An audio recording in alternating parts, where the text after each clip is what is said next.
Mesdames et messieurs, bonsoir. L'image du jour, cette rencontre entre les enfants du collège de Payamboué Chakone et la lauréate de l'opération Livre mon ami, c'était ce matin. Y a-t-il des risques qu'un séisme se produise au pays? Une question qui se pose après le terrible tremblement de terre qui a coûté la vie à 2 personnes en Nouvelle-Zélande dimanche soir. Reportage ce soir avec l'IRD. J-5 avant le premier tour des primaires du centre et de la droite. Comment se dérouleront ces élections ici au pays? Qui peut voter et comment voter? Réponse dans ce journal. Et puis un peu de musique à la fin de ce journal avec ce Calédonien qui a intégré un groupe de musique à Toulouse. Et vous verrez que la reprise d'une chanson de Stromae fait déjà parler d'elle. Mais avant de développer ces titres, cette information, l'eau du robinet à Cougnier non potable selon Ensemble pour la planète. L'association a été alertée par la population sur la potabilité de l'eau courante.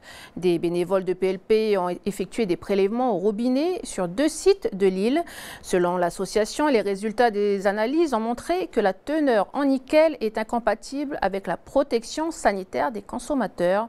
À Canumera, par exemple, le taux relevé serait 31 fois supérieur à la norme. On écoute Martine Cornaille, présidente d'Ensemble pour la planète.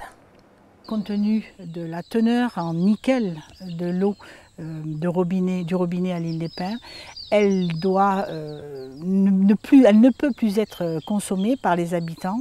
Il faut absolument qu'ils bénéficient d'une distribution gratuite d'eau embouteillée, que des travaux soient entrepris pour que le réseau, on va dire, retrouve ses performances et ne permette plus l'infiltration d'eau contaminée, d'eau de ruissellement contaminée par des métaux. Les vieux environnementalistes se battent depuis les années 60 pour obtenir de la Nouvelle-Calédonie une loi sur l'eau.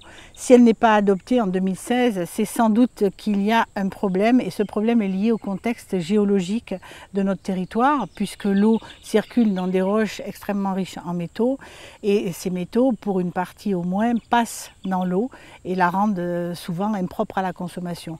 Donc il est possible qu'il y ait d'autres sites du territoire qui soient confrontés à ce problème donc de teneur anormalement élevée en nickel dans l'eau du robinet, mais nous avons fait vérifier la potabilité, s'agissant des métaux lourds, de l'eau du Grand Tuyau ainsi que de l'eau du Mont d'Or en début d'année, et il n'y avait pas de problème particulier.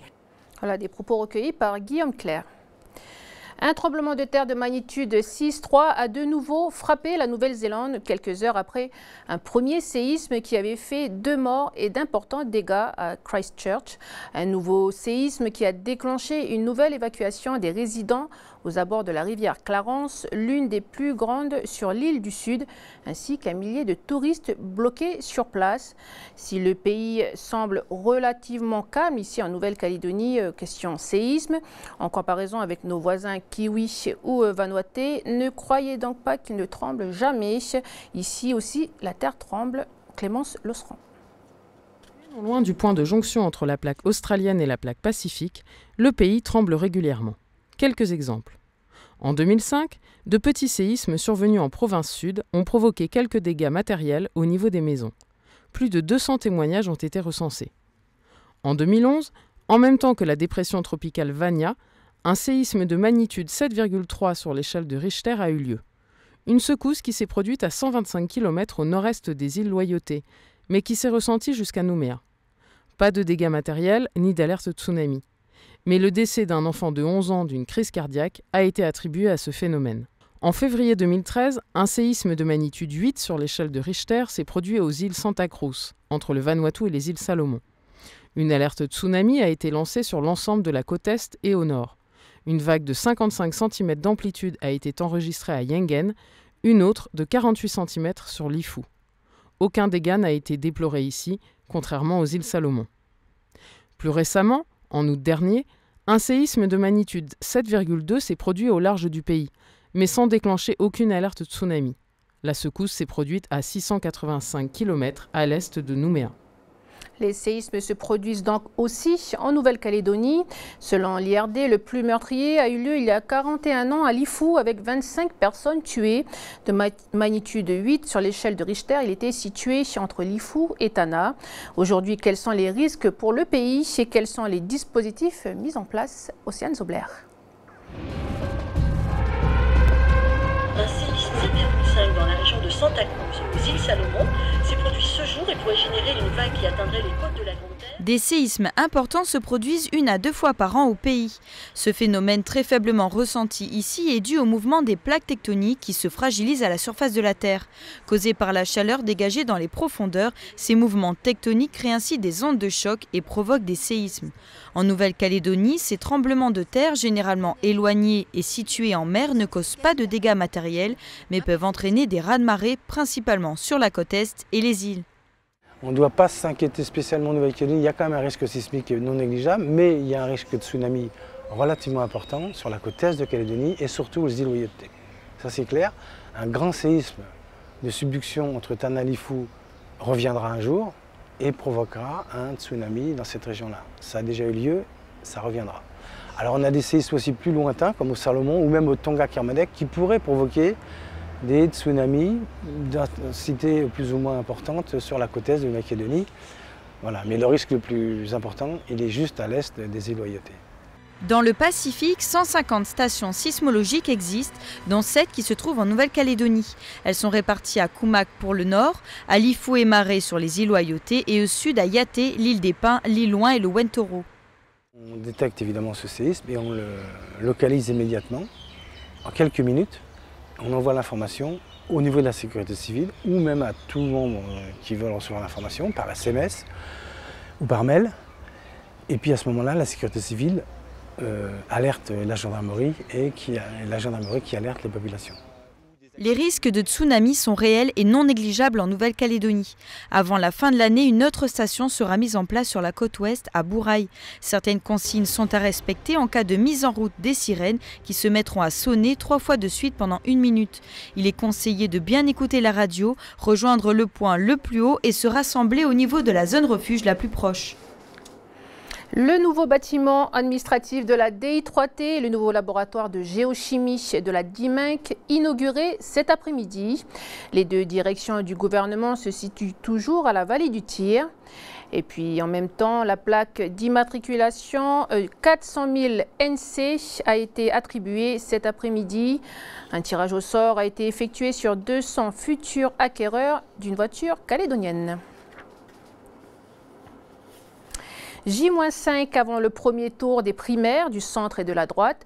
On le rappelle, 7 candidats sont en lice. Jean-François Copé, François Fillon, Alain Juppé, Bruno Le Maire, Nathalie Kosciusko-Morizet et Jean-Frédéric Poisson et bien sûr Nicolas Sarkozy.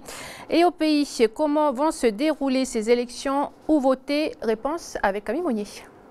Pourquoi voter pour les primaires? Pour sélectionner le candidat de la droite et du centre à l'élection présidentielle. Qui peut voter? Tout le monde peut voter. Pas besoin d'être membre d'un parti. Il suffit d'être inscrit sur la liste électorale au 31 décembre 2015, de verser 200 francs par tour de scrutin et de s'engager sur l'honneur en signant la Charte des Républicains. Je partage les valeurs républicaines de la droite et du centre et je m'engage pour l'alternance afin de réussir le redressement de la France. Comment se passe le vote? Vous devez absolument vous déplacer dans un bureau de vote.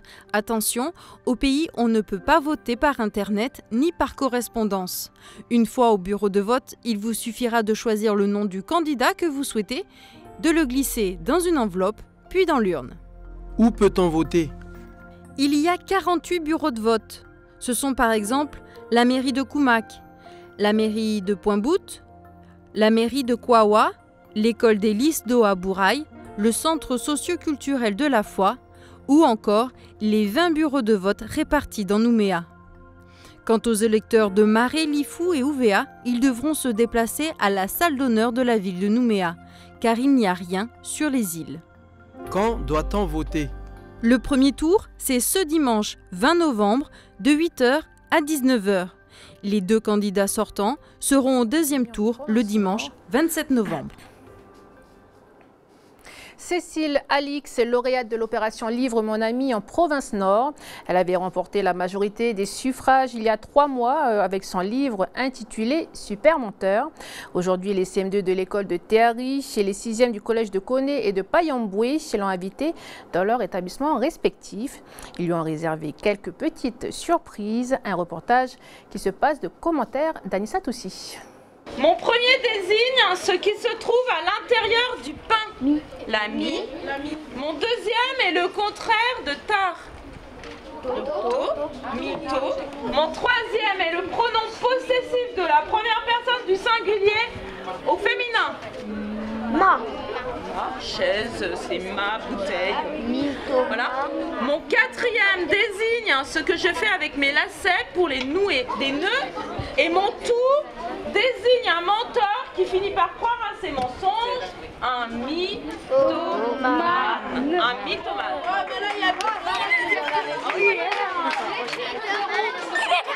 C'est un jeu un peu comme un jeu de société où on doit tomber sur des cases.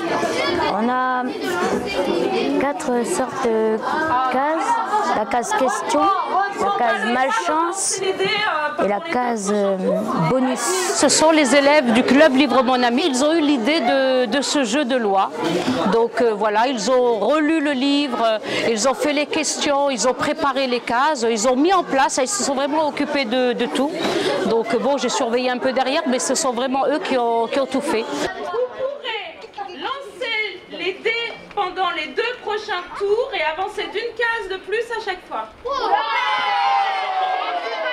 Le jeu de loi, voilà, c'est un jeu qu'on connaît tous, mais un jeu de loi sur mon livre, c'est la première fois que je vis ça. Donc oui, beaucoup d'inventions, beaucoup d'imagination, puis des enfants qui avaient bien lu le livre parce qu'ils ont répondu avec intelligence aux questions. Moi, je suis super contente de rencontrer des enfants de Calédonie parce que comme Sostène, ils ont des super sourires, des super regards, ils sont super sympas, ils me font découvrir leur pays. Ce matin, j'ai appris les fruits, les recettes. Ayant fini avec les vidéos qui font le buzz sur la toile, c'est dans le web du Pacifique, préparé ce soir par Prosper Pagou.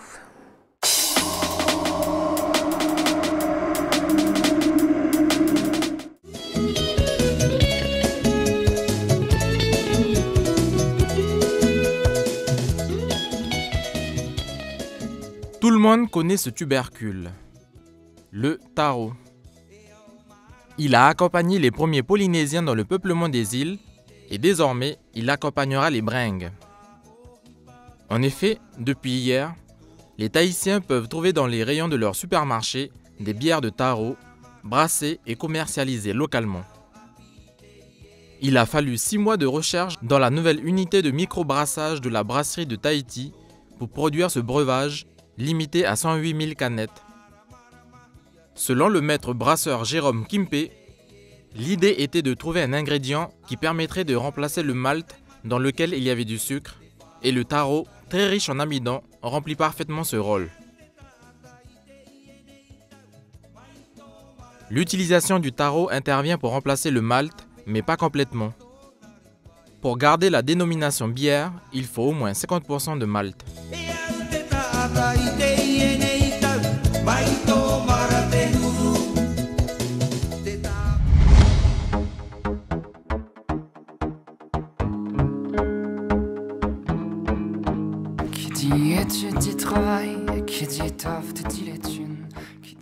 De la bière, il en faudra sûrement pour trinquer à la réussite de Guillaume Amarnier.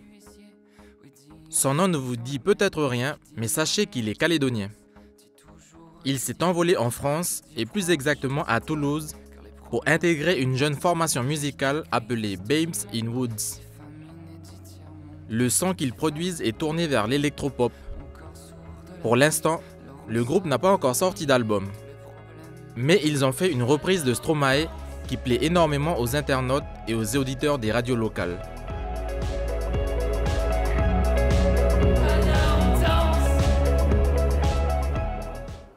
Voilà, c'est la fin de ce journal et tout de suite retrouvez Sam et Maïté, reporter, et puis Chloé Yentao testera pour nous le casque réalité virtuelle. Merci de nous avoir suivis, excellente soirée à vous et à demain.